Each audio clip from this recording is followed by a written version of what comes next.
Happy new year and welcome to graphic training channel. দেখুন, transform টুল তো আমরা করেছি। আজকে আমরা ট্রান্সফর্ম প্যানেলটা নিয়ে বিস্তারিতভাবে আলোচনা করব, আর তার সঙ্গে ইন্টারেস্টিং হলো ট্রান্সফর্ম ইচ।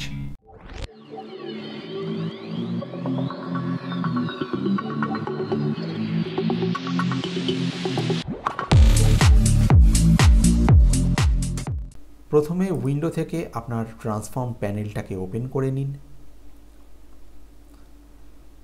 ট্রান্সফর্ম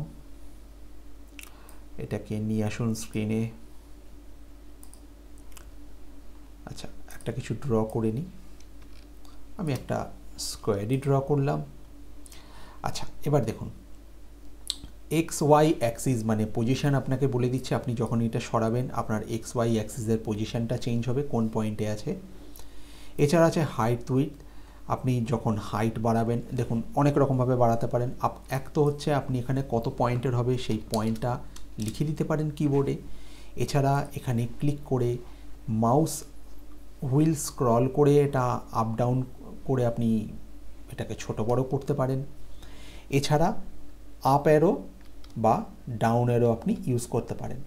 এটা উইডথের জন্য। হাইটের ক্ষেত্রেও ঠিক একই ব্যাপার, আপনার অ্যাক্সিস পজিশনের জন্য একই ব্যাপার।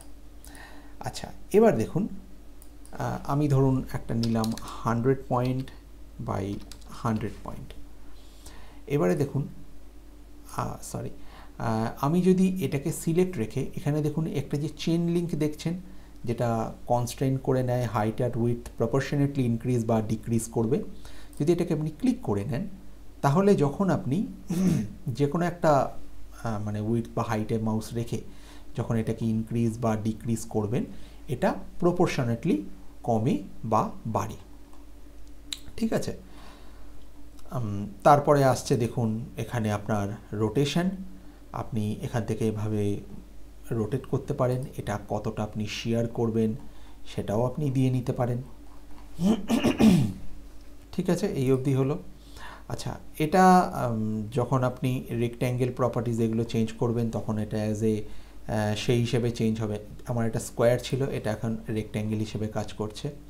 এখানেও দেখুন আপনি কনস্ট্যান্ট প্রপোর্শনেট যেটা রয়েছে সেটাকে যদি অন রাখেন তাহলে এ দুটো প্রপোর্শনেটলি ইনক্রিজ বা ডিক্রিজ হয়। এখানেও রোটেট দেওয়া আছে। এগুলো হচ্ছে আপনার এরকম কর্নারের জন্য, যে কর্নারটা আপনি সিলেক্ট রাখবেন, রেখে যদি আপনি এটাকে ইনক্রিজ বা ডিক্রিজ করেন তাহলে আপনার কর্নারগুলো স্মুথ হতে থাকে। ঠিক আছে। এবার দেখুন কর্নার রেডিয়াস এখানে চেঞ্জ হবে। এই লিঙ্কটাকে যদি আপনি অফ করে দেন তাহলে যে কর্নারটাকে চেঞ্জ করতে চাইছেন শুধু সেটা চেঞ্জ হবে, এদিকেরটাকে নিয়ে এদিকেও চেঞ্জ হবে। ঠিক আছে, জিনিসটা এরকম হবে। ঠিক আছে। আচ্ছা, এবার একটা ছোট্ট এই কর্নারের ওপরই একটা মজাদার জিনিস আছে যেটা আমাদের খুব কাজে আসে। সেটা হচ্ছে, এটা কিন্তু আপনি সিলেকশন টুল নয়, ডিরেক্ট সিলেকশন টুল দিয়ে কাজ করতে হবে। কর্নার সিলেক্ট করলেন, যে কোনো একটা কর্নারকে আপনি এভাবে স্মুথ করতে পারেন পুরোপুরি। আবার দুটো কর্নারকে একসাথে ধরেও স্মুথ করতে পারেন। ঠিক আছে, ঠিক তেমনই আবার তিনটে কর্নারকেও একসাথে আপনি স্মুথ করতে পারেন, আর চারটেকে তো পারেনি। এবারে মজার ব্যাপার হলো, কর্নার একই রকমভাবে চেঞ্জ হচ্ছে। আপনি চাইলে কর্নারটাকেও পাল্টাতে পারেন। কিভাবে? আমি একটা দিয়ে দেখাচ্ছি, ভালো করে দেখুন। আমি এই কর্নারে যাচ্ছি, যখন কর্নার পয়েন্টে আমি মাউস নিয়ে যাচ্ছি তার নিচে দেখুন একটা শেপ আসছে, একটা আর্চ শেপ আসছে। মানে কি, আমার কর্নারটা এরকমভাবেই শেপে চেঞ্জ হবে। আপনি যেই অল্ট প্রেস করে এই কর্নার পয়েন্টে ক্লিক করবেন, দেখুন শেপটা চেঞ্জ হতে থাকে। এবার যখন আপনি মাউস ড্র্যাগ করবেন আপনার এটা সেইভাবে চেঞ্জ হবে। এরকমভাবে অল্ট প্রেস করে আপনি প্রায় 3-4 রকমের শেপ আনতে পারেন, যেটা কিন্তু খুব ইন্টারেস্টিং। আমাদের ডিজাইনের কাজে খুব মারাত্মকভাবে ব্যবহার হয় এবং আপনি মাইন্ড ব্লোয়িং সব ডিজাইনস বানাতে পারবেন। আমি এগুলো সবকটাকে আপনাকে আলাদাভাবেও দেখিয়ে দিচ্ছি। যেমন ধরুন একটা তো হলো এরকম নর্মাল,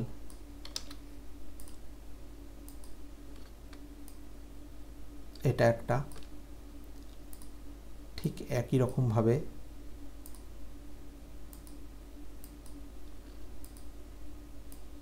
এটা একটা,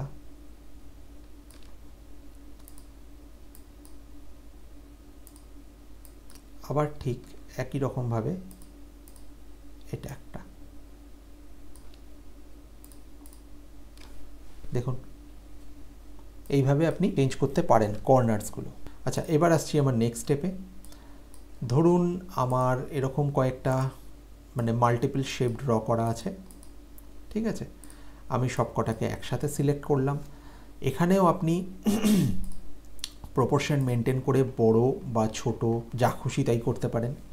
কিন্তু একটা জিনিস দেখুন, আমি যখন বড় বা ছোট করছি তখন কিন্তু ও এই যে মানে বড় হচ্ছে বা ছোট হচ্ছে সেটা মিডিল অ্যাঙ্কার পয়েন্ট থেকে হচ্ছে, মানে মাঝখান থেকে হচ্ছে। দেখুন ও ছোট হতে হতে মাঝখানে ছোট হচ্ছে, আবার বড় হচ্ছে মাঝখান থেকে, মানে ওই মিডিলটাকে ফলো করছে। আমি চাইছি যেমন ধরুন এটা এখানে রাখা আছে, এরকম কোনো আপনার ডিজাইন বানাচ্ছেন যেটা কর্নারে রাখা আছে। এবার দেখুন আমি যখন এটার উইডথ বা হাইট যাই ইনক্রিজ করি না কেন ও কিন্তু চারদিক থেকে বড় হচ্ছে। আমি সেটা চাইছি না, আমি চাইছি জিনিসটা এইভাবে এখান থেকে মানে নিচের দিকে বড় হোক। তার জন্য দেখুন এই পাশে একটা প্যানেলে ছোট্ট একটা অ্যালাইনমেন্টের জায়গা দেওয়া আছে যেটাকে বলা হচ্ছে রেফারেন্স পয়েন্ট। এই পয়েন্টের মাঝখানটা সিলেক্ট আছে, আমি আপনাদের জুম করে দেখাচ্ছি জায়গাটা। সো আমি যদি এই টপ লেফট কর্নারটা নিয়ে নিই তাহলে যদি এবার আমি ইনক্রিজ করি, দেখুন বোঝাতে পারলাম। এই ছোট ছোট জিনিসগুলো কিন্তু আমাদের ডিজাইনিংয়ে প্রচণ্ড রকমভাবে কাজে আসে। এগুলো দারুণ ইউজফুল ট্রিক। অবশ্যই এই সব জিনিসগুলো আপনাদেরকে বারবার করে এক্সপ্লোর করে নিতে হবে।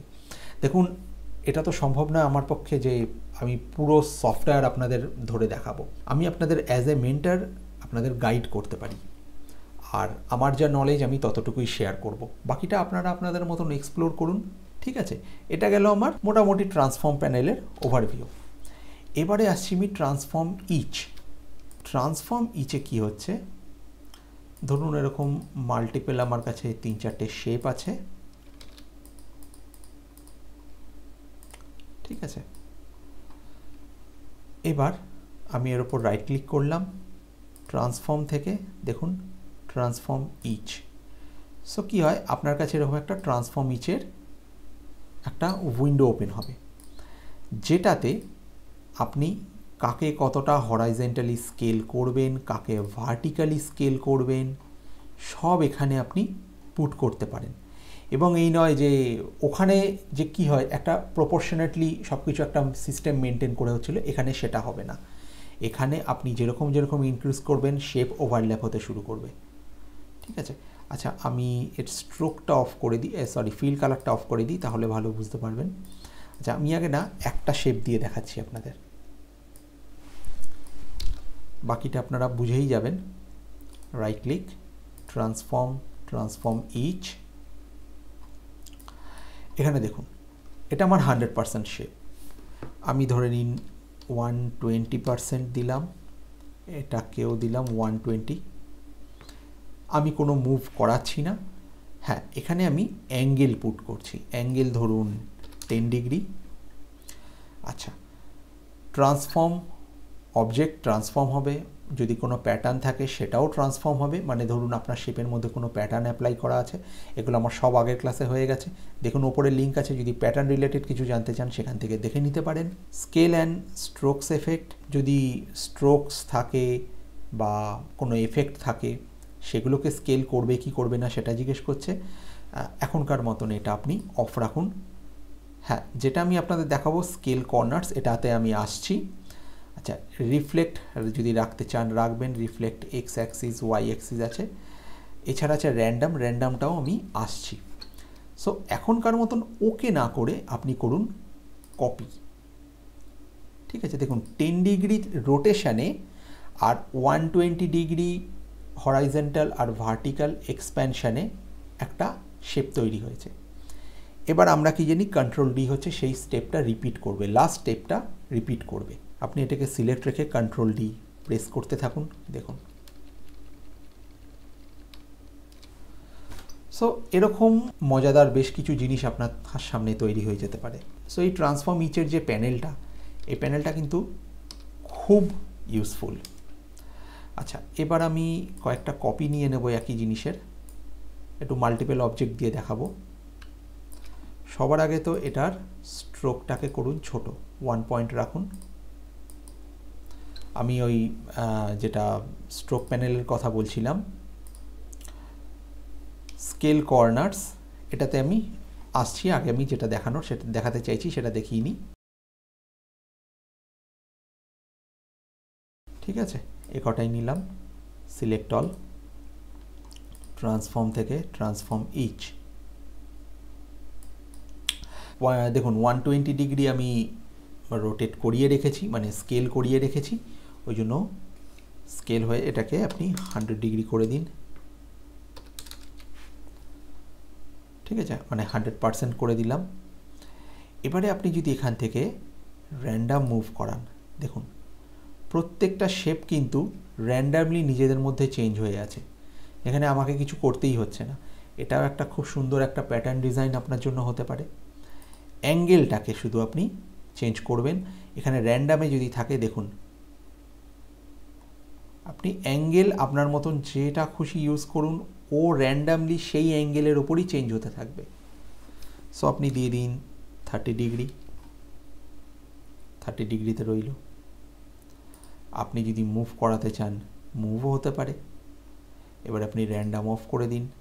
এখানে আপনার 30 ডিগ্রিতে আছে, এগুলোকে আপনি মুভ করাতে পারেন। এখান থেকে আপনি স্কেল আপ ডাউন করতে পারেন। 110 দিন, এটাকেও 110 দিন।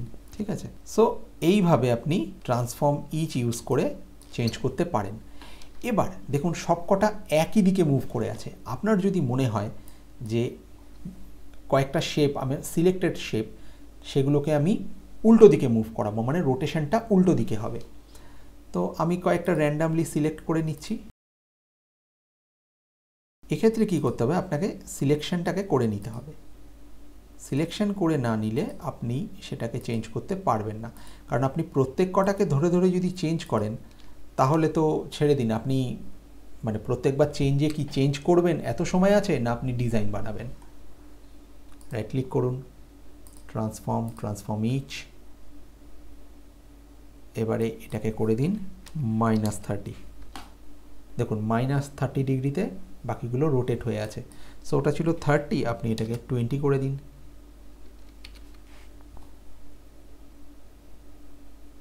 কপি করার দরকার নেই, ওকে করে বেরিয়ে আসুন। এরকমভাবে আপনি বিভিন্ন শেপ ড্র করতে পারেন। এইভাবে আপনি সুন্দর সুন্দর প্যাটার্ন ডিজাইন করতে পারেন। ঠিক আছে, এটা বোঝাতে পারলাম। এবারে আমি যেটা স্কেল কর্নারের কথাটা বলছিলাম, এটা দেখুন। এক তো আমি এটাকে, সরি এতটা নয়, একটুখানি কার্ভ করে নিলাম কর্নারগুলো, একটা রাউন্ডেড রেক্ট্যাঙ্গেল।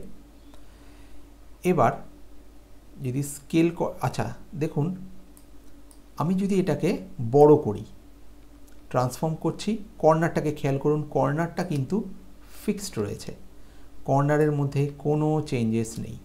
ঠিক আছে, আমি যদি স্কেল কর্নারটাকে অন করে দিই, তাহলে এবার আমি যখন এটাকে ইনক্রিজ করব, দেখুন কর্নারটাও ওর সঙ্গে বাড়ছে। ভালো করে খেয়াল করুন, এই টপ লেফটের কর্নারটাকে খেয়াল করুন। ঠিক আছে, বোঝাতে পারলাম। এবারে আমি আসছি, right click, transform, transform each.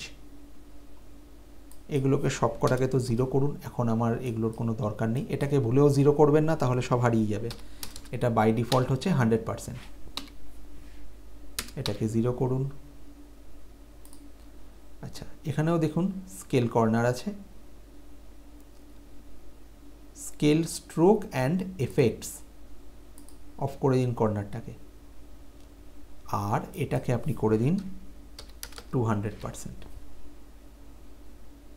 ওকে করুন। মজার ব্যাপার হলো দেখুন এখানে স্ট্রোক কত এসছে বাই ডিফল্ট। আচ্ছা, আমি এখান থেকে স্ট্রোক প্যানেলটাই ওপেন করে নিচ্ছি। স্ট্রোক, দেখুন 1.412 এরকম সামথিং আসছে, বাট এটা আমার তার আগে ছিল 1 পয়েন্ট। আমি যদি আন্ডু করে ব্যাক করি, দেখুন এটা আমার 1 পয়েন্টে ছিল। ঠিক তেমনই স্কেল কর্নারটা অফ থাকছে, স্কেল স্ট্রোকস অ্যান্ড এফেক্টস। এবারে দেখুন এখানে 1 পয়েন্ট আছে, আমি যখনই এটাকে ড্র্যাগ করে বড় করব তখনই আমার স্ট্রোক উইডথও বেড়ে গেল। ঠিক আছে, এই অবধি বোঝাতে পেরেছি আপনাদের। এবারে আমি একটা লাইভ উদাহরণ দিয়ে আপনাদের দেখাচ্ছি। মনে আছে আমরা ঘড়ি বানিয়েছিলাম আমাদের সেকেন্ড কি থার্ড ক্লাসে, সো আপনারা যদি কেউ দেখে না থাকেন ওপরে লিঙ্ক আছে, সেখান থেকে দেখে নিতে পারেন। ওই ঘড়িতে আমি নাম্বারসের বদলে ডট বা লাইন বসিয়েছিলাম, সম্ভবত লাইন বসিয়েছিলাম। সো ওখানে যদি নাম্বার বসাতাম তাহলে কি হতো, তখন তো ওটা দেখানোর জন্য আমি করে দিয়েছিলাম। এখন দেখুন আমি না সবসময় বলি যে ক্লাসটা ছোট রাখবো, আমারও ইচ্ছে হয় যে ক্লাসটা ছোটই রাখি, তাতে ভিডিওটাও ছোট হয়, কিন্তু না হয়ে ওঠে না। মানে যেটা দরকার সেটা তো আমায় বোঝাতেই হবে। সো আমি ঘড়ির উদাহরণে যেটা বলছিলাম, সেখানে যদি আমি নাম্বারস বসাতাম, নাম্বারগুলো প্রপারলি রোটেট হয়ে সমানভাবে বসার কথা ছিল। আমি তখন নাম্বারস দিয়ে দেখাইনি, ঠিক এই কারণে। এবারে আমি সেই নাম্বারটা কিভাবে আপনি অ্যাডজাস্ট করবেন আমি সেটা আপনাকে দেখাবো। ঠিক আছে, তা আমি তাড়াতাড়ি করে জিনিসটা বানিয়ে নিচ্ছি। আগে ঘড়ির স্ট্রাকচারটা বানিয়ে নিই।